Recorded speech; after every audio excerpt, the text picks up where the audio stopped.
नमस्कार मंडळी, मी नीलिमा पटवर्धन आणि आज 8 मे आहे. तर आजचा दिवस हा जागतिक रेड क्रॉस दिन म्हणून साजरा केला जातो. तर रेड क्रॉस संबंधी थोडीशी माहिती देते आहे. रेड क्रॉस ही एक राष्ट्रीय आणि आंतरराष्ट्रीय संस्था आहे. ही संस्था गरजूंना आपातकाळी सेवा देते. संस्था रुग्ण, युद्धात घायाळ, नैसर्गिक आपत्तींमध्ये अडकलेले असलेल्या अनेक लोकांना जीवनदान देण्याचं तसेच घायाळांवर वैद्यकीय उपचार करून त्यांना मदत करण्याचं कार्य ही संस्था करत असते.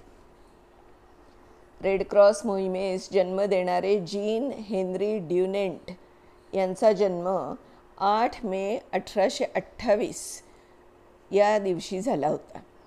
त्यांचा जन्मदिनाला संपूर्ण विश्वात रेड क्रॉस दिन म्हणून साजरा केला जातो. जागतिक रेड क्रॉस दिनाला आंतरराष्ट्रीय स्वयंसेवक दिन म्हणून देखील साजरं केलं जातं. ही संस्था तब्बल 150 वर्षांपासून काम करते आहे. ही संस्था नैसर्गिक आणीबाणी प्रसंगी अडकलेल्या गरजूंना आपली निस्वार्थ सेवा पण देते. भारतात वर्ष 1920मध्ये पार्लमेंटरी ॲक्टच्या अंतर्गत भारतीय रेड क्रॉस समितीचं गठन केलं गेलं.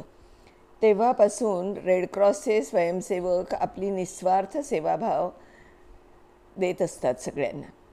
विश्वाचे तब्बल 200 देश एकाच विचारांवर ठाम आहेत. राष्ट्रीय आणि आंतरराष्ट्रीय रेड क्रॉस संस्था नैसर्गिक आपदांमध्ये अडकलेल्या लोकांना तसेच युद्धामध्ये घायाळ झालेल्या अनेक वीरांना मदतीचा हात देऊन त्यांना यथोचित सहाय्य करतात. रेड क्रॉसचा मुख्य उद्देश रुग्णाची युद्धकाळामध्ये घायाळ झालेल्या लोकांची सेवा करणं आहे. सन 1919 पासून रेड क्रॉस मानवाचा त्रास कमी करण्याकडे विशेष लक्ष देत आहे. हेनरीने सेवा कार्यासाठी या समितीला रेड क्रॉस असं नाव दिलं. या समितीची ओळख पटण्यासाठी एका पांढऱ्या पट्टीवर लाल रंगाच्या क्रॉस चिन्हाला मान्य करण्यात आलं. आता हे चिन्ह संपूर्ण विश्वाला मानवासाठी केलेली निस्वार्थ सेवाभाव म्हणून ओळखलं जातं.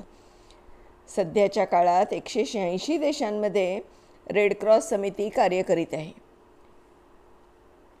1901 साली हेनरी ड्युनेंट यांना त्याचा सेवाभाव साठी पहिलं नोबेल शांती पारितोषिक देण्यात आलं.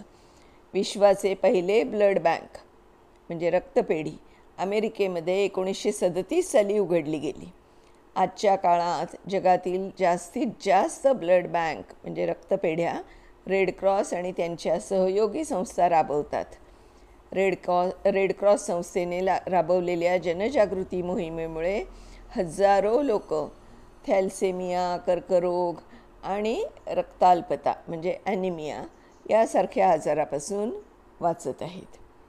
मंडळी, ही जी मला माहिती मिळालेली आहे ही मी आंतरजाळ म्हणजे इंटरनेटवरनं घेतलेली आहे. तर आज जो 8 मेचा दिवस आहे रेड क्रॉस दिन म्हणून साजरा केला जातो, त्यानिमित्त ही माहिती देत आहे. आपल्या सगळ्यांना आवडेल अशी खात्री आहे. धन्यवाद.